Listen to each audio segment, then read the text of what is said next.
The meeting will come to order. What we're going to do is have our opening statements of Senator Reed and myself, and then we'll recognize Dr. Wilson for a very important introduction. All right? The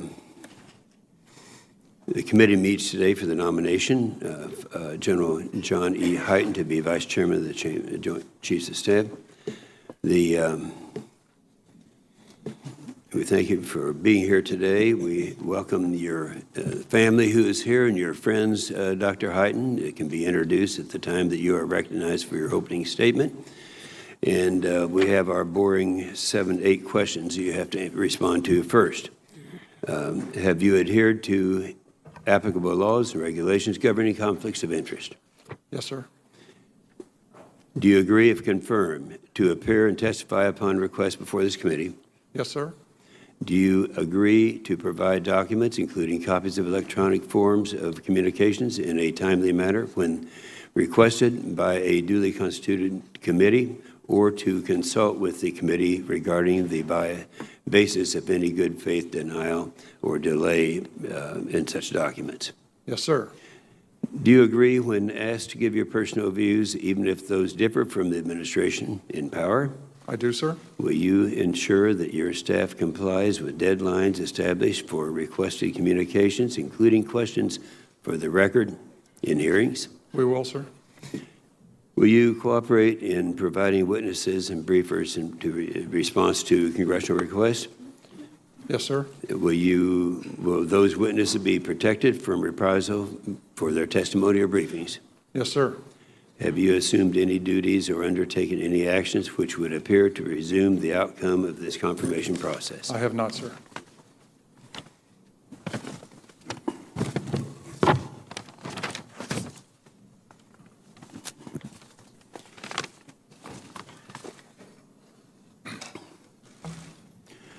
Well, the world is more dangerous now than it's been in my lifetime. I honestly believe that. I've talked to you about that. And after years of sustained armed conflict, underfunding, and budget uncertainty, our military has fallen behind competitors in readiness and key capabilities. Without adequate, sustained, and predictable funding, all of the work we do on this committee to implement the national defense strategy would be for nothing. And that's why I thank President Trump and the congressional leaders for reaching a bipartisan budget agreement. It is critical to support our military and veterans and their families. While I would have liked to see more funding for defense, at the end of the day, this budget agreement provides minimal growth to give our military what it needs and will allow the Department of Defense to plan strategically in the future. I need to tell you where I stand on the allegations that have been levied against General Hyten, allegations that have been bandied about in the press with little regard to the truth. This committee has held 5 executive sessions, studied over 1,000 pages of investigative records, and reviewed statements of more than 50 witnesses. The members of the committee have devoted countless hours reviewing General Hyten's service and his nomination through a fair, thorough, and methodical process. We have done this with respect for the privacy of all involved. Each senator was able to ask questions, receive answers, review documents and other material, listen to testimony, conduct analyses, and express their opinions. Today's hearing is the next logical step in the deliberation, disciplined, and detailed process this committee uses to determine the suitability of nominating candidates. Addressing these allegations is critical, not just for you, General Hyten, but for every nominee going forward. This committee takes allegations of sexual assault very seriously. It is unacceptable, but this committee will not act on unproven allegations that do not withstand the close scrutiny of the committee's process. General Hyten, you have been leading STRATCOM with discipline and integrity for the last 2.5 years. And you served honorably in the top leadership positions in the Air Force Space Command in the 4 years before that. I commend the willingness of you and your family to continue your outstanding service to our military and to our country. As we form a new United States Space Force, we need your strategic insights and guidance to move the key initiative forward, including how to improve space acquisition. British Army Field Marshal Bernard Montgomery said, quote, "If we lose the war in the air, we lose the war, and we lose it quickly." And we can say the same thing about space now. When I say the world's the most dangerous position that it has been in my lifetime, one of the areas I'm talking about is the proliferation of ballistic missiles and cruise missiles capability. Russia, China, Iran, North Korea use missiles as strategic leverage, and we need strategic imagination and strong leadership to counter this growth. As the former Secretary of Defense Mattis said, we need urgent change at significant scale to implement the National Defense Strategy, and I couldn't agree more. Senator Reid. Thank you very much, Mr. Chairman. Let me join you in welcoming General Hyten, his wife Laura, his children Chris and Katie to this morning's hearings. The purpose of this hearing is to focus on the duties of the Vice Chairman of the Joint Chiefs of Staff and to closely scrutinize whether General Hyten's previous service and experience qualify him to serve as the Vice Chairman. General Hyten, over the past few weeks, a number of media outlets, including the New York Times and the Washington Post, have reported allegations that you sexually assaulted a subordinate under your command as the commander of U.S. Strategic Command. These are serious allegations, and therefore consistent with the committee's longstanding practices, we have held 5 executive sessions related to your nomination, totaling over 15 hours of testimony and deliberation. During those sessions, members received sworn testimony on extremely sensitive matters and were able to ask questions and review documents and background material. Members have been afforded the opportunity to request additional information from the Department, which we have done. These executive sessions were the appropriate forum to consider this information, which enabled the committee to utilize longstanding procedures that have served it and the Senate well for decades. The sessions allowed each member to hear the viewpoint of our colleagues, even if that perspective was different from our own. Ultimately, that dialogue helped inform our committee, and I appreciate the thoughtful consideration of every member during this process. Finally, I want to thank the Chairman for ensuring that the committee had sufficient time to conduct our review of these matters. Senator Inhofe has been extremely cooperative in this regard, and I appreciate it. Now, nevertheless, we must recognize that the public nature of these allegations will likely raise questions today that are appropriate to an open session of this committee. Last week, the Senate confirmed General Mark Milley to be Chairman of the Joint Chiefs of Staff. As General Milley testified, the international order established by the United States following World War II is under threat by authoritarian regimes seeking to challenge our country and our global interests. The new National Defense Strategy, or NDS, which the Department is currently implementing, will help posture the U.S. to compete with a near-peer competitor like China or Russia. As the Department pursues this new strategic direction, Iran and North Korea remain dangerous, and the threat posed by violent extremist organizations is not diminishing.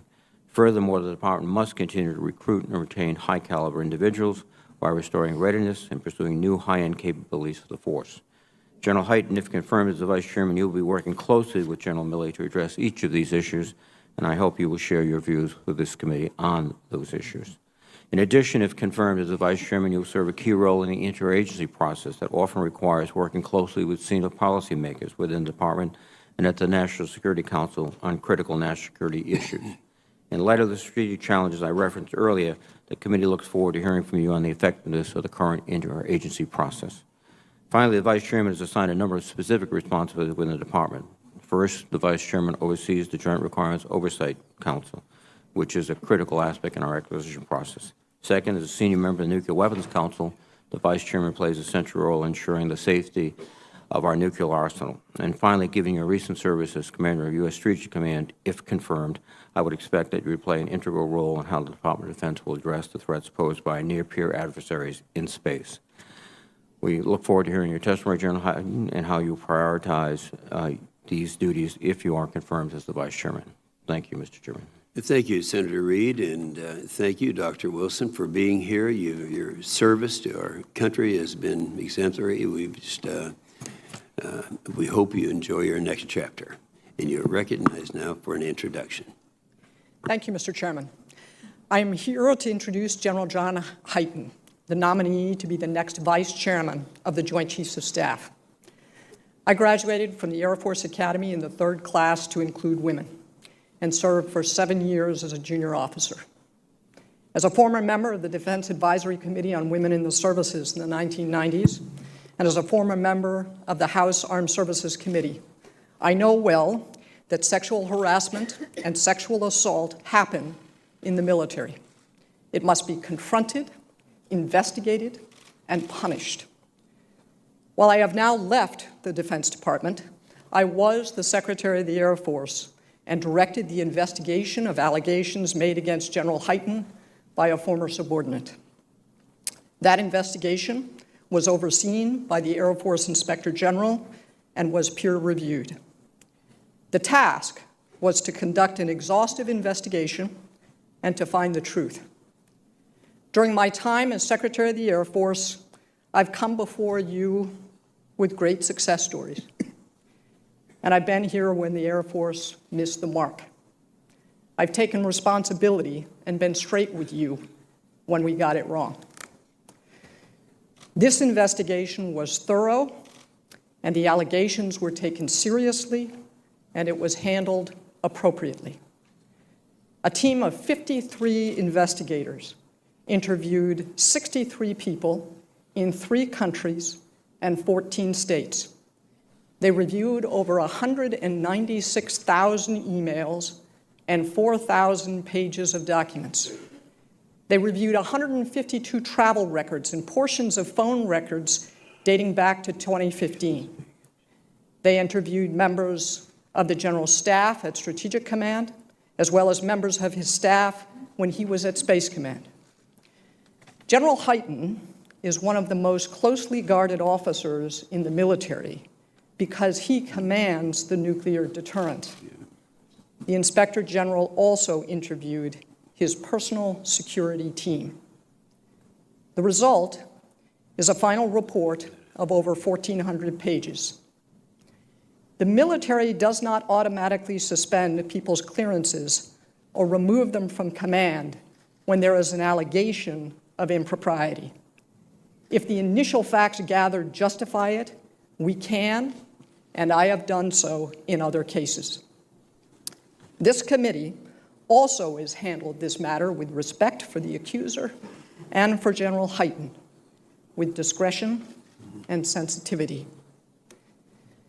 After all of this, I believe the Senate will come to the same conclusion I did.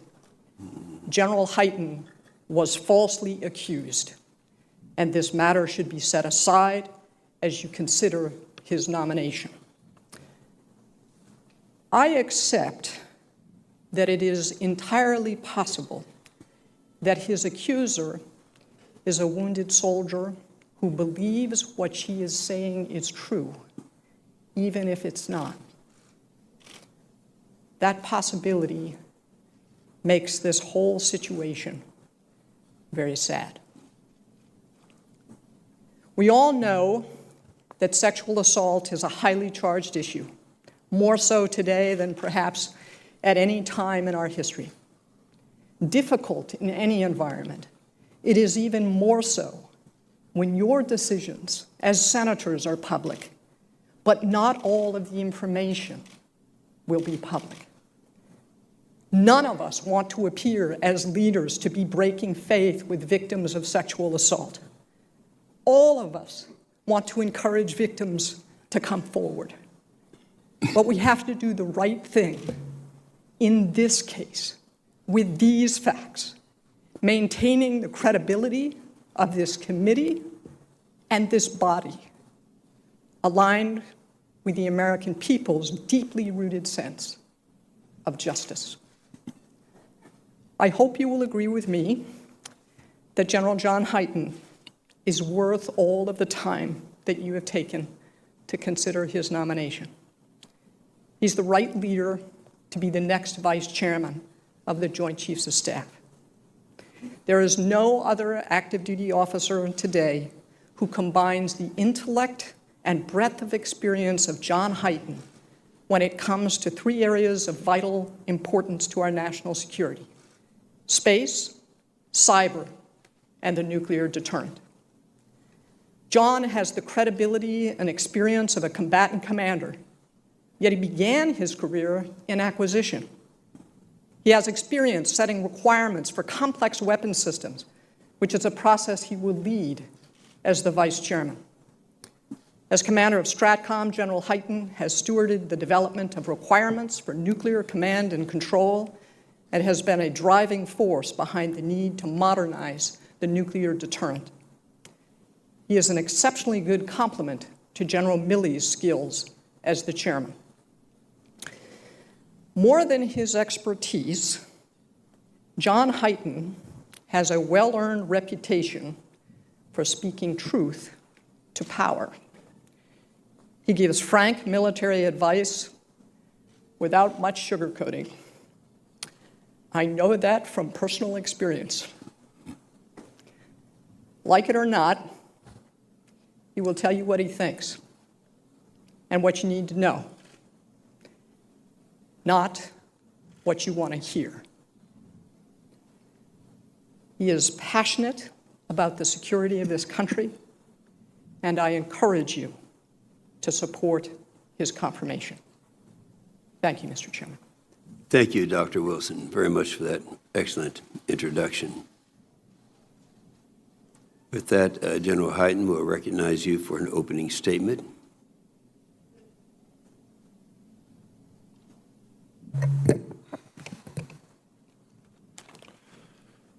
Chairman Inhofe, Ranking Member Reed, distinguished committee members, it is a privilege to appear before you today as the President's nominee to become the 11th Vice Chairman of the Joint Chiefs of Staff. I want to recognize Secretary Wilson, as you did, Chairman, for her long and devoted service to this nation. And it means everything to Laura and me that she came all this way to speak on our behalf. I thank her for that introduction. To begin, I'd like to introduce my wife, Laura, to the committee, so thank you for that opportunity. Laura and I met when I was stationed in Los Angeles, and we've been married now for almost 32 years. When we met, my long-term aspirations did not include a lifetime of service to the United States Air Force. But over and over again, opportunities to continue to come along, to do what I love, and Laura always encouraged me. During this time, her own passion for the men and women of our nation's military has grown. Today, she's an advocate in our communities and works to empower and care for our military families. She is an amazing woman, the best person I know. She is ready to fight for this country alongside me one more time. And together we also had the joy of raising two incredible children, Katie and Chris, both successful in their own right, each with weddings this year. Katie's here with us today from Boston, but Chris couldn't make it all the way from Colorado on such short notice. But sitting next to them is my brother Scott, representing my mom, dad, and my sister in Alabama. And I've been lucky to have them by my side every step of the way. This last Christmas, I was asked to talk over with my family whether or not I would consider serving in another position if it were offered. I wasn't sure what I would say, but this was clearly a family decision. That's when Katie made it quite simple, asking me, if you love this country and you love the people you work with and you still feel you can make a difference, then why stop? Period. Simple. So that's why I'm here. I still love what I do, and if confirmed, I look forward to continuing my advocacy for the soldiers, sailors, airmen, and Marines, and civilians of the Department of Defense. When the nation provides them the right tools, they have proven time and time again they are our greatest advantage over any adversary. But as I sit here today, as has been discussed, I'm intensely aware of the allegations made against me concerning one of the most serious problems we have in the military, sexual assault. It has been a painful time for me and my family, but I want to state to you and to the American people in the strongest possible terms that these allegations are false. There was a very extensive, thorough investigation that Dr. Wilson described, which revealed the truth. Nothing happened, ever. And I'm also thankful to this committee for all the time you took individually and together in executive session to study and understand the facts. I really think the integrity of both the investigation and the nomination process are critical, not only for everybody involved, but for our nation's citizens as well. So I stand by the truth. And I thank the committee for its unwavering commitment and support to our national defense, as well as the men and women who serve. If confirmed, I look forward to working across the Department of Defense with our friends and allies, the interagency, members of Congress to address an ever-widening spectrum of challenges confronting our nation. While we've not yet ceded our advantage, we are facing direct challenges across all domains, and particularly in areas of long-held superiority like space and cyberspace. We're in a position where we must address resurgent peers who have long-term strategies to supplant the global influence of the United States and our allies. Finally, the threats from violent extremists and transnational groups will persist, and so we cannot lose focus on this asymmetric challenge and the challenge they represent. In order to address these myriad challenges, the Department must continue to field a best-in-the-world force. No son or daughter of ours should ever go into combat with second-best equipment. We do not ever want a fair fight. We must be prepared to meet the threats directly head-on in order to deter and dissuade adversary aggression and, if necessary, fight and win our nation's conflicts. To do this, we must maintain our ready and lethal force, and we cannot break the bank doing it. So if confirmed, I commit to you that I'll work to find effective and efficient solutions to these challenges, leveraging the best of American ingenuity and know-how. So Chairman Inhofe, Ranking Member Reed, members of the committee, thank you again for the opportunity to appear before you today. I thank the President and the Secretary of Defense for their confidence in me. I also wish Chairman and Mrs. Dunford and Vice Chairman and Mrs. Silva Godspeed in their pending retirements. They'll be missed, and if confirmed, I will work hard every day to carry on their legacy, maintaining the highest standards of the Joint Staff, the Department of Defense, and of our nation. Thank you, and I look forward to your questions. Thank you, General Hyten. We're going to begin with 5-minute questions around. I'm going to do something a little bit differently. In my case, there's one among us here who's spent more time than anyone else looking into allegations against you, General Hyten, and I'm going to use a small part of my time and then yield the rest of my time to that individual when her time is appropriate. So first of all, let me just hold this up here. This is something we've talked about a lot. You're very familiar with this. I'm sure you've read it over many times. This is something that we have used as a blueprint for our actions, and I think it'd be, I would like to get from you, number one, do you agree with me in terms of the significance of this document?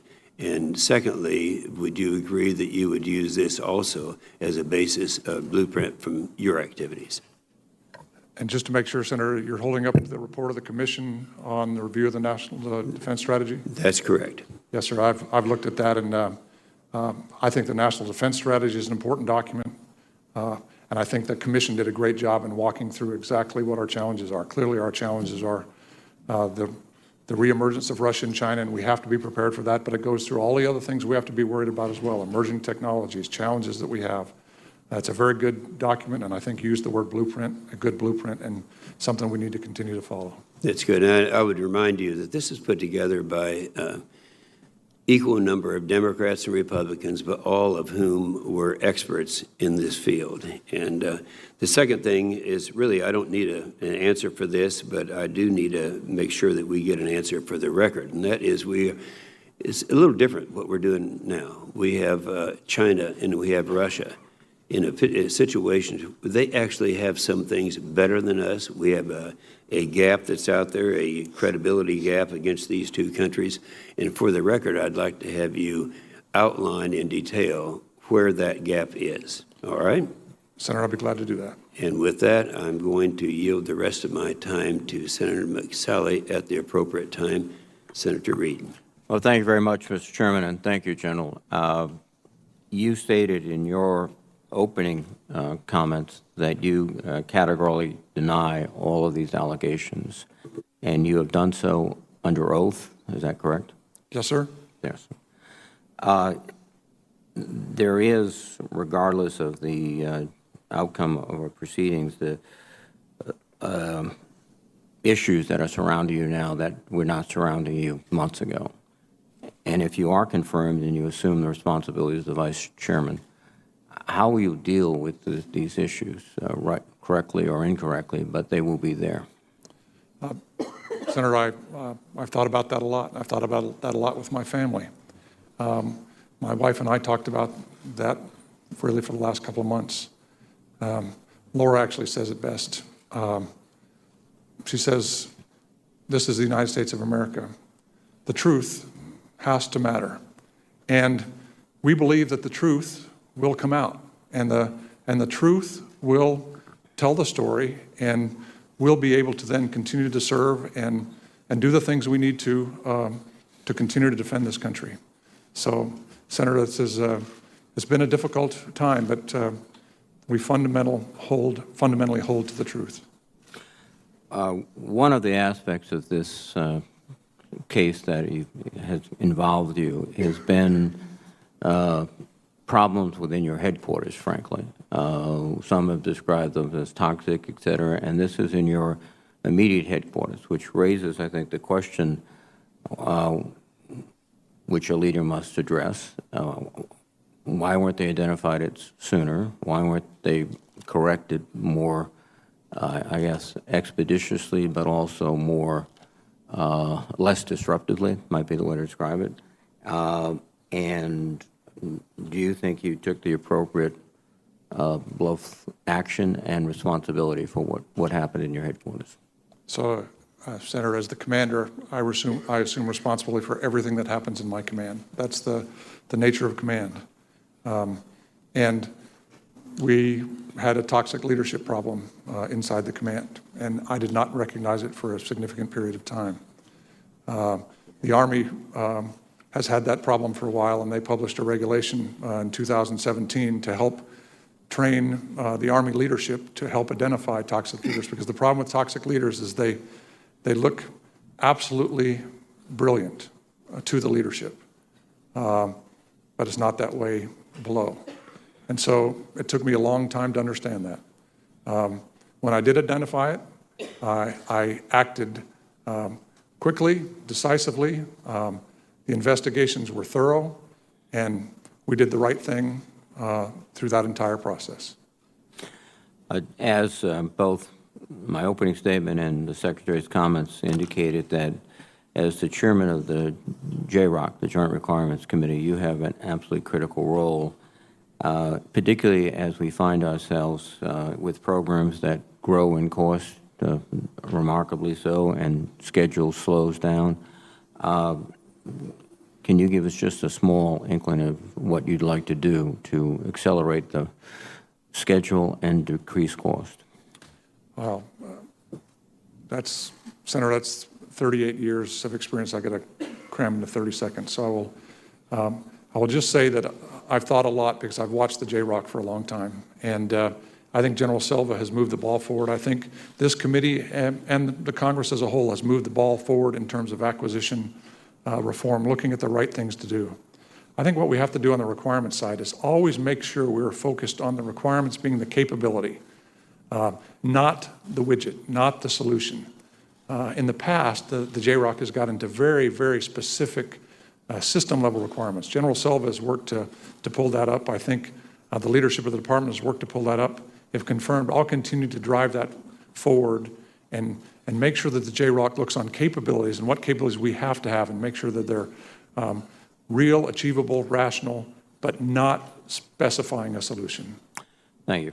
Thank you, Mr. Chairman. Thank you, Senator Reid. Senator Wicker.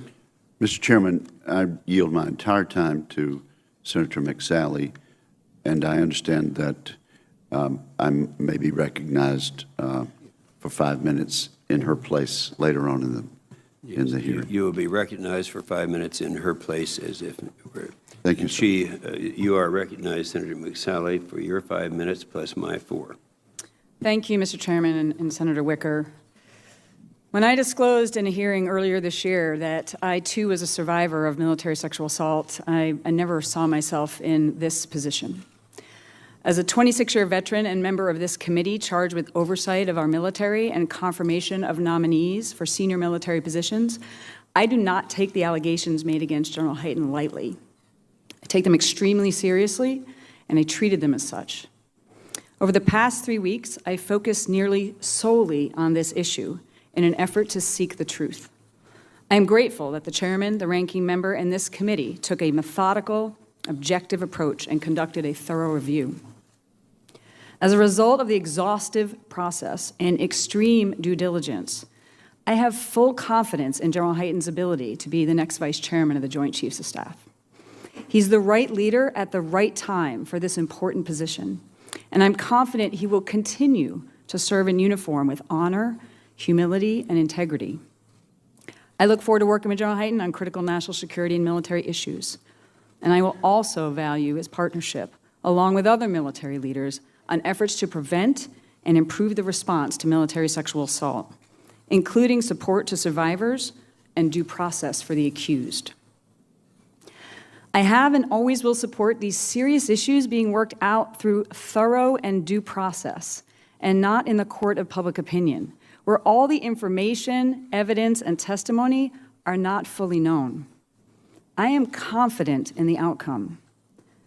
To be clear, this wasn't just a jump ball, not a he said, she said, not a situation where we just couldn't prove what allegedly happened. I too believe that truth still matters in this country, and the full truth was revealed in this process. The truth is that General Hyten is innocent of these charges. Sexual assault happens in the military. It just didn't happen in this case. I pray the accuser gets the help she needs and finds the peace she is searching for, but it cannot be by destroying General Hyten with these false allegations. I didn't take coming to this conclusion lightly. I knew the message it could send to sexual assault survivors who haven't seen all the information on the case that I have. To them, I'm honored to continue to be a voice for you. Don't take the wrong message from how this is being played out publicly. The process I just witnessed was strong, fair, and investigators turned over every rock to seek justice. I will continue to fight to ensure the best possible outcomes and to fight for real victims. All sexual assault allegations should be treated seriously and investigated fully. All alleged victims should be treated respectfully. All accused should be assumed innocent and afforded due process. All of that occurred in this case. False allegations like these are not without collateral damage. Male military leaders may avoid choosing females for key positions, ultimately hurting servicewomen's opportunities for career-enhancing jobs. Male commanders may think twice about disciplining female subordinates for fear of sexual assault allegations and retribution. This precedent could act like a cancer on our good order and discipline. Male senior military leaders may choose to retire instead of accepting higher positions. And finally, General Hyten and his family were unfairly put through this terrible ordeal. General Hyten, I am sorry that you, Laura, and your family had to endure this trial, but I am grateful you didn't back down. You continued to carry yourself with integrity, humility, and respect through this process, something many of us would struggle to do. Sadly, it's become increasingly common in Washington for people to try to destroy each other for their own political benefit or some other selfish purpose, with no regard for the truth or the lives damaged in the process. This committee has traditionally tried to stay above that fray, focusing on the national good and our collective duty. And we each have a choice now. That choice will determine whether we further encourage and incentivize politics of destruction, or whether we make a clear stand for the principles of justice, decency, and truth. I implore each of my colleagues, let's rise above the pressure of the moment and do the right thing for the country, our military, sexual assault survivors, this institution, our values, and General Hyten and his family. If it were you or a loved one falsely accused of these crimes, you would hope that those of us called to serve would find the strength and courage to do what is right and what is just. The decision that we make here, hopefully this week, will reverberate for a long time to come. General Hyten, I look forward to supporting you and working with you as Vice Chairman of the Joint Chiefs of Staff, and I encourage all my colleagues to join me. Thank you, Mr. Chairman. I yield back. Thank you, Senator McSally. Senator Shaheen. Thank you, Mr. Chairman, and thank you, General Hyten, for being here today, and to your family as well. Senator Reid outlined some of the responsibilities of the Vice Chairman of the Joint Chiefs of Staff. If confirmed, you would be the second highest individual in the military. We've heard from Dr. Wilson, who was the Secretary of the Air Force who oversaw the investigation into the allegations of sexual assault. She reported that the investigation cleared you of any wrongdoing. But the allegations come at a time of increased instances of sexual assault in our military. 50% increase in assaults on women in the survey that was released in May by the Department of Defense. And despite the conclusion of the investigation, I'm sure, and I'm sure you would agree with me, that there will be those in the public and those in the military who will say that your clearance was just the Department of Defense and the top military brass coming together behind one of their own over the survivors of sexual assault. So how do you reassure those who are concerned about sexual assault in the military that you are committed to addressing this issue and will do everything you can, if you are confirmed, to address this issue? So, Senator, one of my fundamental precepts of my life and career, it's actually one of my red lines that I announce at every change of command I've ever taken, all the way back to 1996 when I became a squadron commander, is that everybody that raises their right hand and swears to support and defend the Constitution of the United States of America deserves to be treated with respect. And I will continue to push for that. I know we have a serious problem with sexual assault. It became, emotionally powerful for me when the problems at basic military training at Lackland happened about a decade ago. That's when I knew that we had a real problem. And we've been trying to get after that ever since. And we have not done a good job. It has not gone the right direction. It is a scourge on our military. I did read this last week, the 17 initiatives Senator McSally has in the National Defense Authorization Act. I fully support those. I think that's a good start. I think we have to work together to try to figure out how to do better with this. I think there's a role for the Congress, a role for the Department of Defense, a role for the executive branch. We all have to get after this problem, and I pledge that I will do that, and I will do everything in my name to always, or everything in my power to always do the right thing, so that everybody knows that we're watching that issue closely and doing everything we can. Well, given that that's been a consistent response from the leadership of our military now for several decades, and we still see the numbers going in the wrong direction, should we be thinking about taking this issue outside of the chain of command of the military and dealing with it in a different way? So I don't believe that the chain of command can be removed from any problem in the military and solve it. I think there's other things that can be brought to bear, but I've seen big problems. When I came into the military, I came in from Alabama, into Alabama, and racism was a huge problem in the military. Overt racism. It's still a systemic problem in our society, but I watched commander after commander after commander take charge, own that, and anytime they saw it, eliminated it from the formation. When that happens, huge improvement happens now. Now when I'm in uniform, I feel colorblind, which is amazing. That hasn't happened with sexual assault yet. It has not.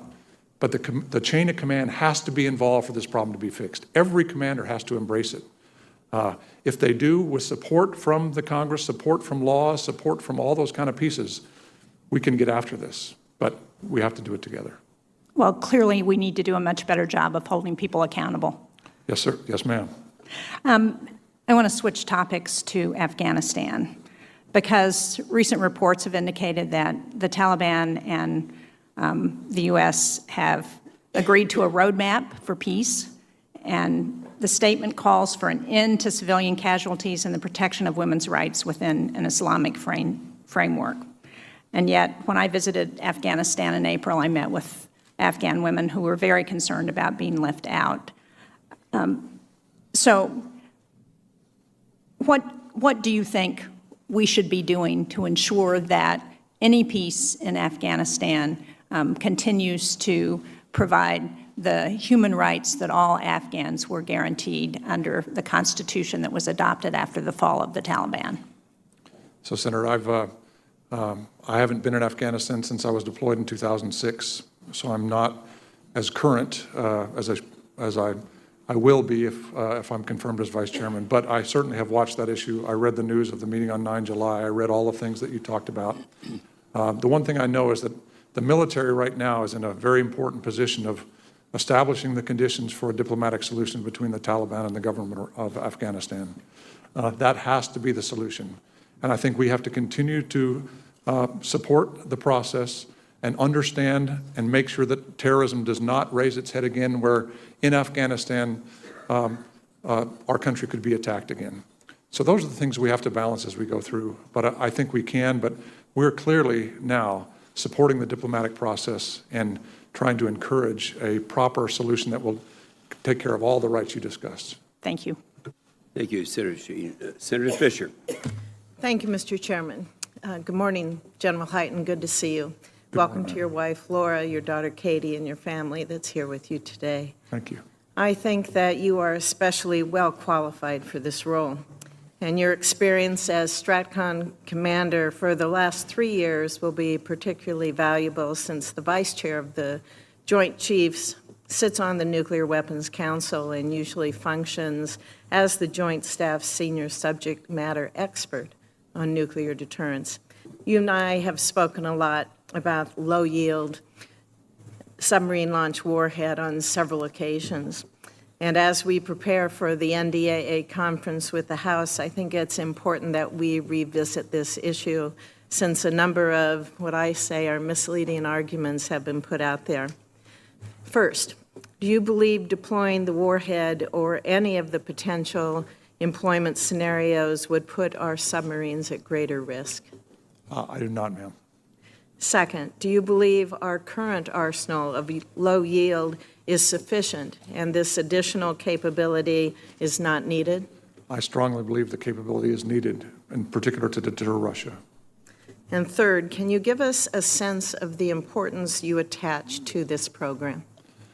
So when you have an adversary, and I think we have to look at Russia as an adversary, General Milley did the other day in his hearing, you have to look at what they say and what they do and watch them very closely. You don't want them to become an enemy. So when you look at what Russia has said and done, they have stated that they will reserve the right to employ a low-yield nuclear weapon on a battlefield someday if their national security requires it. Right now, we have low-yield nuclear weapons in our air leg of our triad, which is the most flexible leg of the triad, but nonetheless takes a while to get to the target. When we looked at it in the nuclear posture review, I made a recommendation, and the recommendation was discussed broadly amongst the national security community and agreed that we should have a very small number of low-yield nuclear weapons on our submarines that can respond quickly to that kind of scenario by Russia. That will deter Russia, and I think it is doing that. I'm confident in that because President Putin doesn't like it. So I think it's also important to note that we'll deploy that under the New START treaty. Russia's low-yield nuclear weapons are not inside the New START treaty. We're going to deploy. We'll still have 1,550 deployed strategic weapons. Some of them, a very small number, will be low-yield nuclear weapons. I think that's important to understand, too. Turning to pit production, somehow this notion is developed that we should focus solely on achieving a 30 pit per year production capability and not undertake any effort to develop additional capacity until that goal is accomplished. And it's been my understanding that due to the scale and also the complexity of these projects, we need to be doing everything we can to reach that 80 pits per year production, and we need to do it right now in order to meet that 2030 deadline. So if we decide to defer action on any additional capacity until we have achieved that 30 pits per year production level, do we have any hope of meeting that requirement of 80? So it will be a challenge. It's something that I work closely with the Department of Energy, the National Nuclear Security Administration. As a STRATCOM commander, that's been a high priority of mine. I've been to Los Alamos. I've been to Savannah River in Carolina. I understand the challenges that are faced there, but I think the Department of Energy has put together the best plan we have to get to 30 by 2026 at Los Alamos and 80 by 2030 across the entire enterprise. The one thing I know, though, is that we have to get Los Alamos right. We have to get to 30 in 2026, because if we can't do that, there's no chance we can get to 80. And the requirement is 80 by 2030. We've done that analysis. You know, we've seen some renewed discussion on whether we even need to have PIP production capacity at all. And it's my understanding that this long-standing goal has been repeatedly validated. And it was certainly the position of the Obama administration as well as that of the current administration. Can you speak to that? I think one of the most sobering things I've ever done in my life is hold a plutonium pit in my hands. When you look at what that is the nuclear weapon. And you think of what that small sphere can do when imploded. And then you think that we already have some of those pits that are 50, 60, going to approach 70 years old.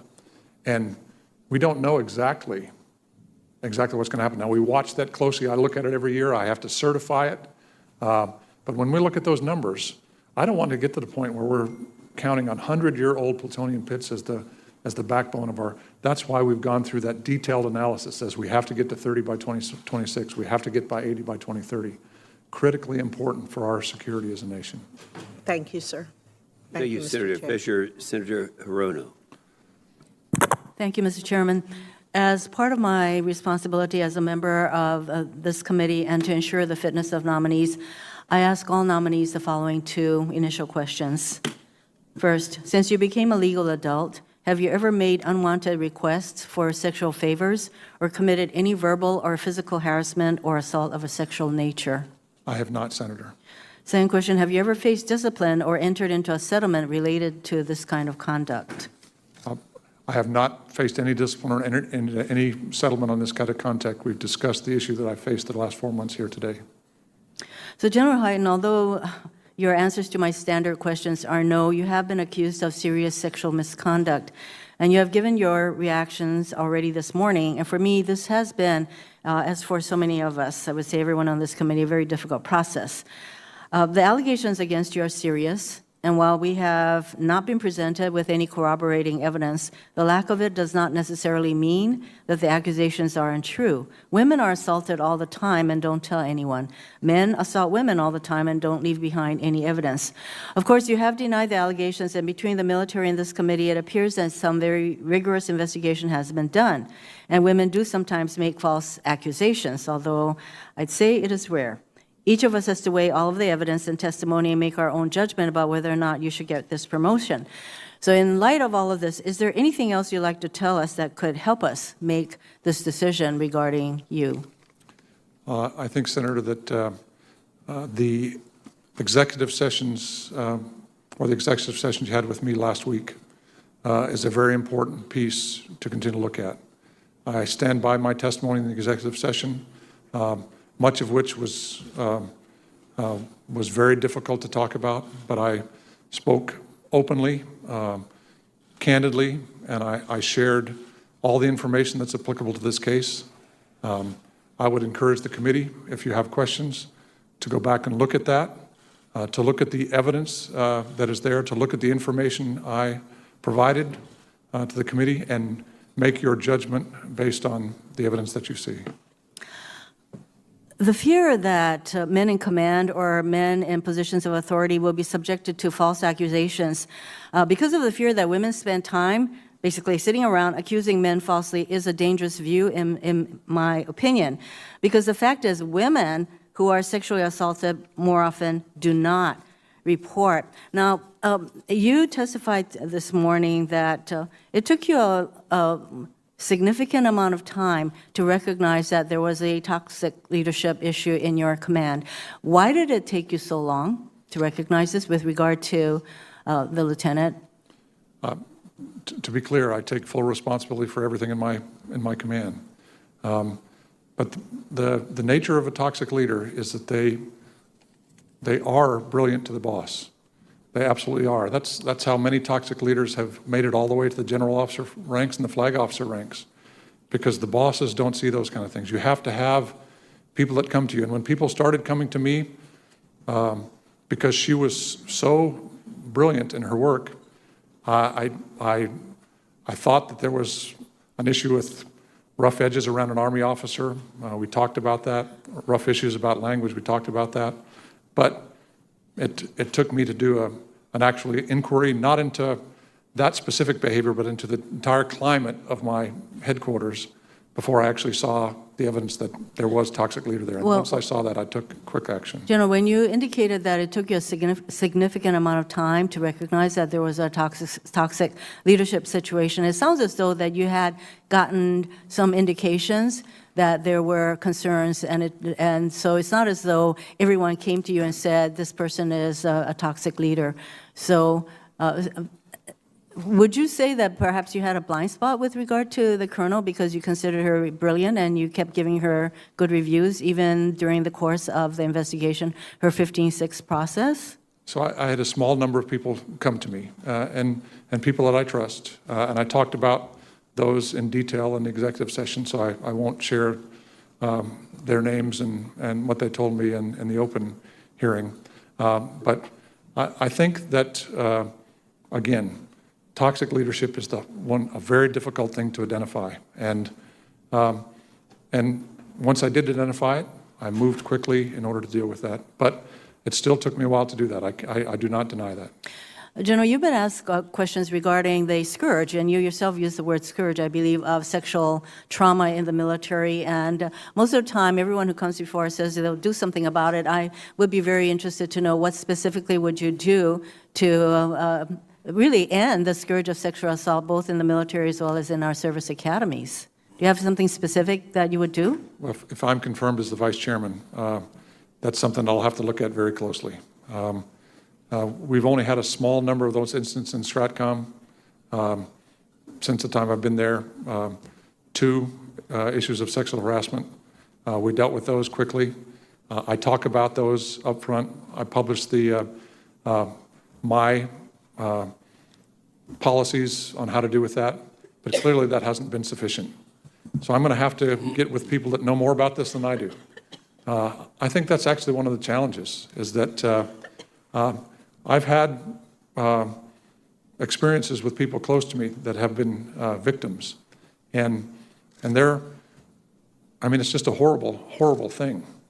But I really don't feel like I'm an expert in that area, and then I can tell you exactly what I should do. So we have to speak to the experts that know these issues, that know what to do, and then listen to them and implement improvements in order to make the process whole. And then all commanders have to be educated on that and then make changes. That's when change will happen.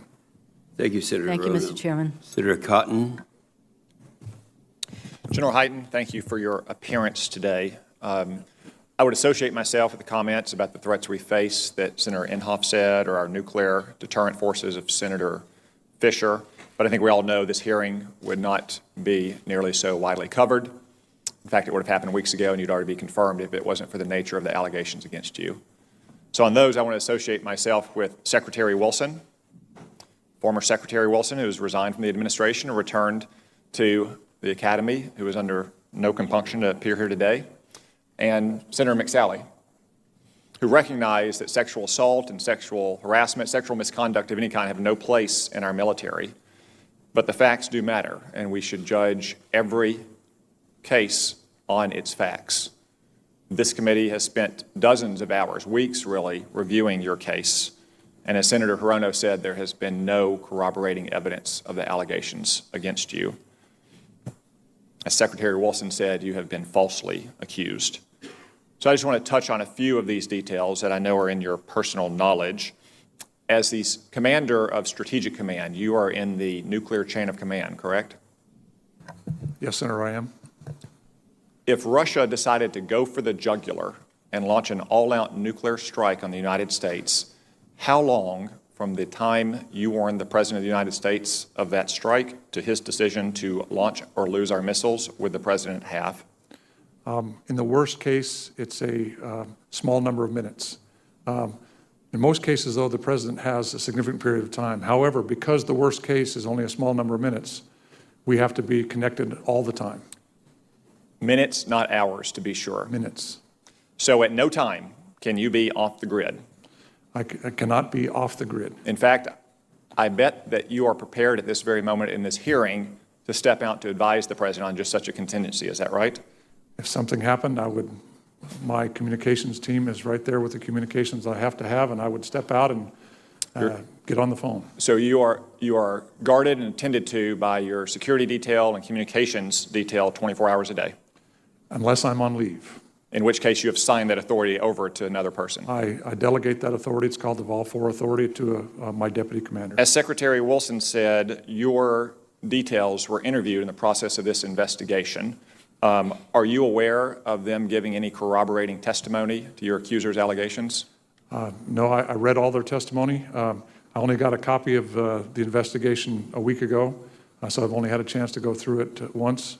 But every member of the security detail that was interviewed saw nothing like that. Second, as the commander of Strategic Command, you are a pretty juicy target for cyber attack and for hacking by countries like China and Russia. Do you have a phone besides a government cell phone? I do not have anything besides a government cell phone. Was that cell phone searched as a part of this investigation? It was searched. To your knowledge, did it include any corroborating evidence of the accusations against you? None. Third, there have been some who have claimed the Air Force mishandled this investigation, that you should have been temporarily removed from your job or had your security clearance temporarily revoked. Would you temporarily remove from their job or revoke the security clearance of any subordinate who was accused of misconduct with no corroborating evidence in their interim? So there's a two-part answer to that question. Number one, I would not take any action unless the information was corroborated, because I think that presumes guilt. But I would take action to remove an individual if they're in the same office space temporarily until we got to that point. Okay. The nature of the sexual misconduct allegations against you have been widely reported in the media. I won't rehearse them. Has your accuser ever accused you of other kinds of non-sexual misconduct? Yes, sir. What was the nature of those accusations? Since she was relieved against my command and me before this investigation, I think there were 34 different accusations, 24 against my chief of staff, 6 against me, 2 against my deputy commander, 2 against the investigating officer of the investigation. Were any of those accusations of a non-sexual nature against you or others in your command corroborated or substantiated? None were substantiated. Thank you. My time is almost up. I'll just say again, I want to commend, in particular, Senator Inhofe, Senator Reid, for the way they've conducted this review. We have, as I said, spent dozens of hours, weeks really, reviewing the 1,400-page report, hearing for hours from your accuser and General Hyten, yet there is zero corroborating evidence of these accusations, as Senator Hirono acknowledged. In fact, every bit of evidence, just some of which we've touched upon today, more of which I hope will be released soon in a redacted fashion as appropriate, tends to credit your denials. And I think it's very important that we confirm you, because I think you'll be great for the job, but I think it's also very important that we maintain the basic American standard that the facts do matter. And when someone faces an accusation, whether it's General Hyten or the thousands of Lieutenant and Sergeant Hytens out there who are watching this hearing today, they understand that the facts do matter. Thank you, Senator Cotton. Senator King. Thank you, Mr. Chairman. Secretary Wilson touched on this in her introduction. You've got a lot of responsibilities, would have, were you to be confirmed, as Vice Chair. But there's no more solemn responsibility than when you're in the Oval Office with the chair talking about the military situation and the results of taking military action. Will you commit to this senator, to this committee, and to the American people unequivocally that in that situation you will give nothing but your unvarnished, truthful analysis based upon your 38 years of experience and based upon your wisdom and knowledge of the circumstances that would result from military action? I have the last 2.5 years, Senator, with the President in some uncomfortable discussions, and I commit that if I'm confirmed as the Vice Chairman, I'll continue to provide best military advice as you describe. Thank you. I think that's the most important responsibility that you have, aside from all those others. The Oval Office can be an intimidating place, and it's human nature to tell the boss what he or she wants to hear.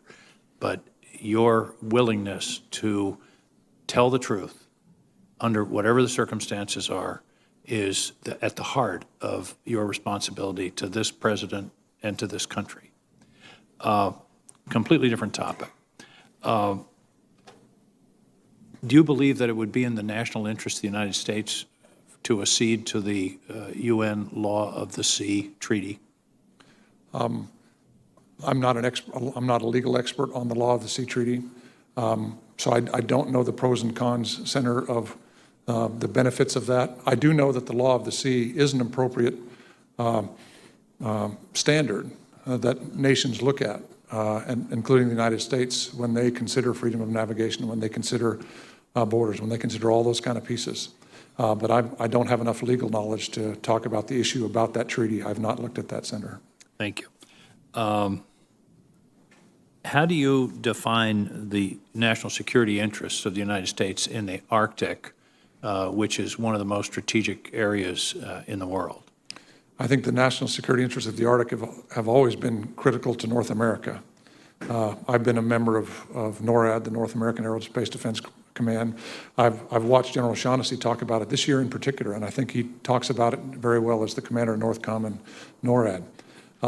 As the climate changes and that part of the world does open up to navigation, the threats up there will be much more significant. But you go all the way back to the 50s when we built the distant early warning line all the way up north in order to watch the threats from the Soviet Union at the time, to make sure we could see the threats in time to respond.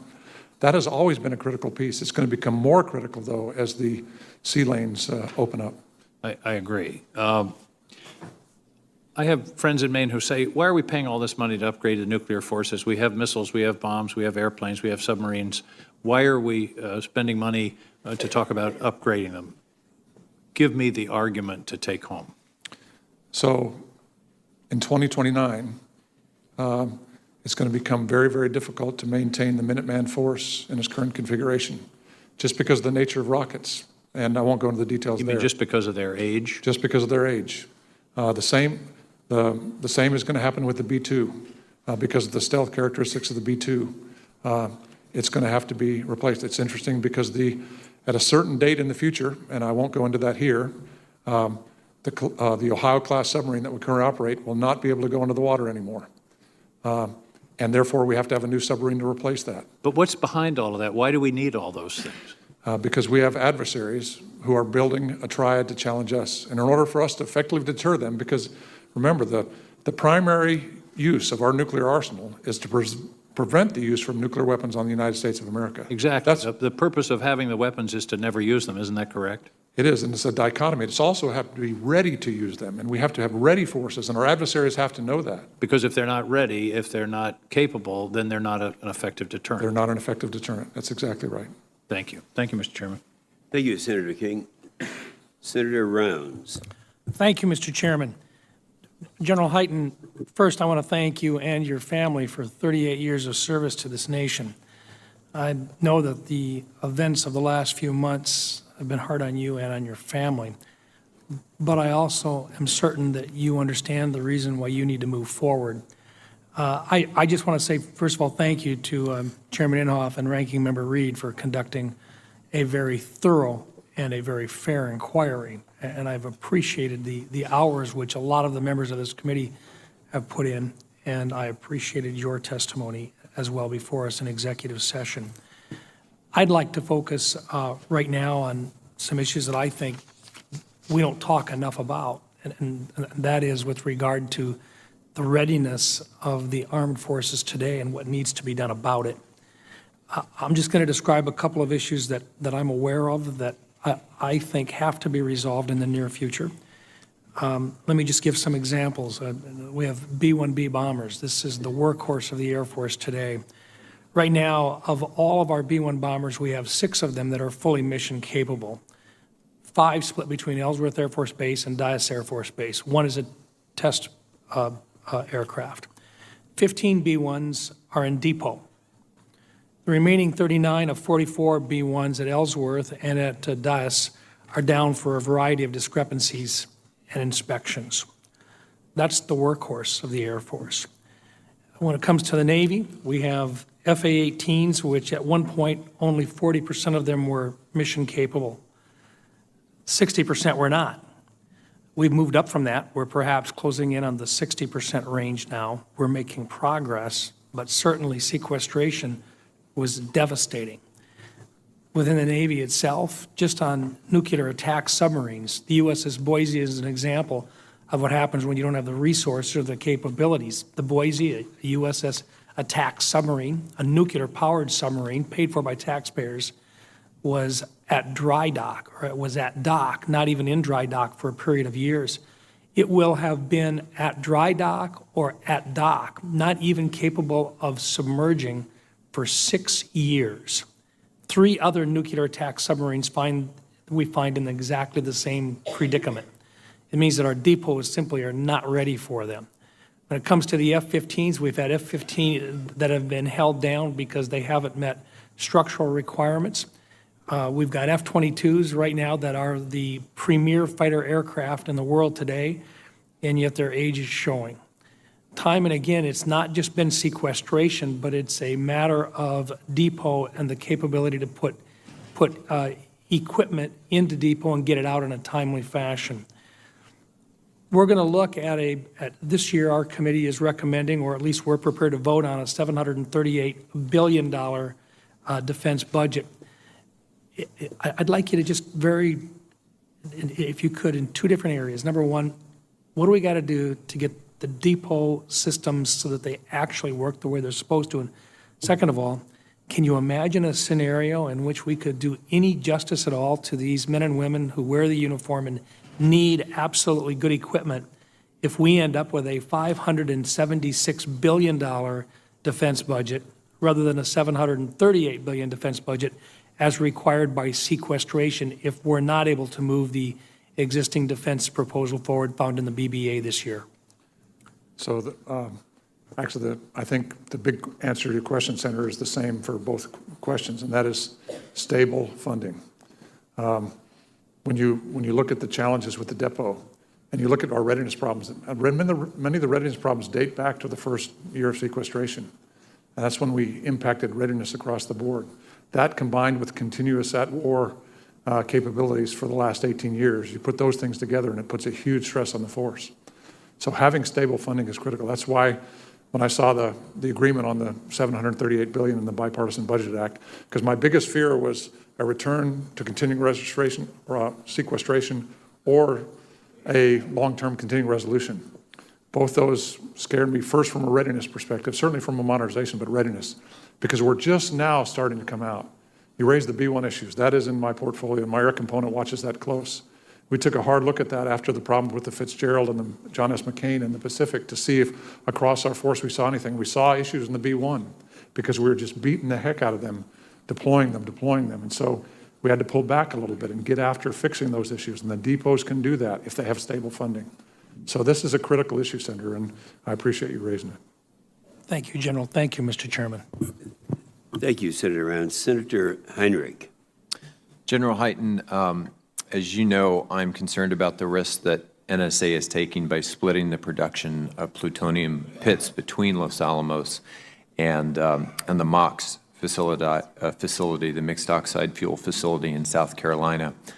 I want to ask you if you're concerned about that risk, especially with respect to meeting the timelines for our LEP, which you've touched on, but also with respect to the potential for splitting the expertise and potentially creating a brain drain between the Center for Excellence at Los Alamos and a facility that has yet to be stood up at MOX.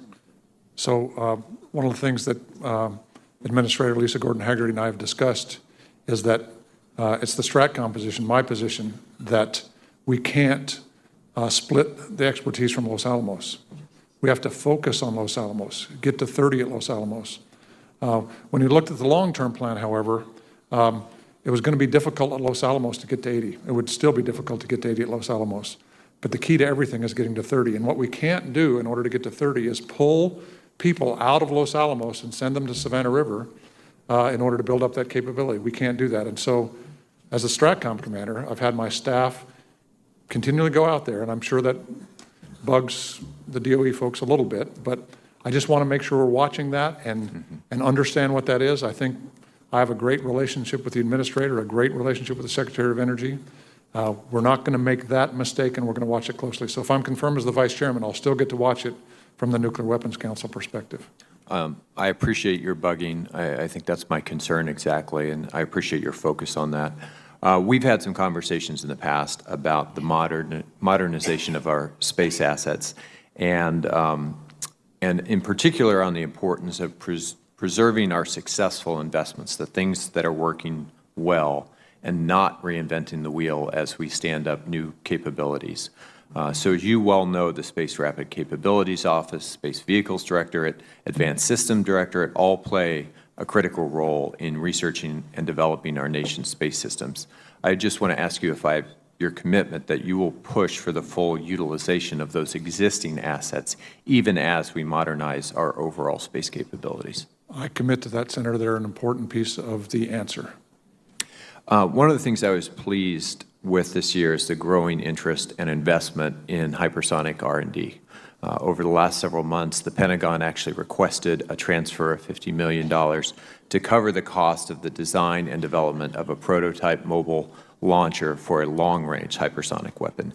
Can you talk a little bit from your perspective about this reprogramming and more broadly where you see the future of hypersonic development going for DoD? Yes, sir. As a combatant commander, I'm not involved in the details of moving the money around, but I'm a huge advocate for pursuing hypersonic technology. I'm also a huge advocate for looking at hypersonic defenses and hypersonic sensing. That's what I can do as the combatant commander, because this is critical to our nation's future. We have adversaries that are going extremely rapidly in this area, and we have had fits and starts over the years on that hypersonic technology, which I believe is a mistake. We should have been going after that technology consistently and rapidly over the years, and we have not. So if I'm confirmed as Vice Chairman, I guarantee you that we will advocate inside the Joint Requirements Oversight Council, the JROC, and other places in order to ensure we continue to focus on hypersonics. It seems to me that there are a handful of these capabilities, like hypersonics, like directed energy, that really are going to define the nature of the relationship between us and our near-peer adversaries in the coming years. Another one of them is artificial intelligence. Secretary Espert explained his belief that artificial intelligence will likely change the character of warfare, and whoever masters it first will dominate on the battlefield for many, many, many years. I tend to agree with that estimation and would just like your thoughts on the importance of AI. So I've got to speak on that a few times in the past in public. Once in Halifax with Eric Schmidt of Alphabet Google, talking about that impact. It is going to be significant, there's no doubt. I believe the United States has got to have a leadership position in that area. But we also have to have a leadership position in understanding how you integrate that capability into our concept of operations. Right. And we haven't really done that yet. And if we don't get that right, we could make some big mistakes in terms of giving command authority to a computer, those kind of things. We can't let that happen. The way I look at it is artificial intelligence has got to help us do the job better, but it cannot tell us what to do. Thank you, Mr. Chair. Thank you, Senator Heinrich. Senator Ernst?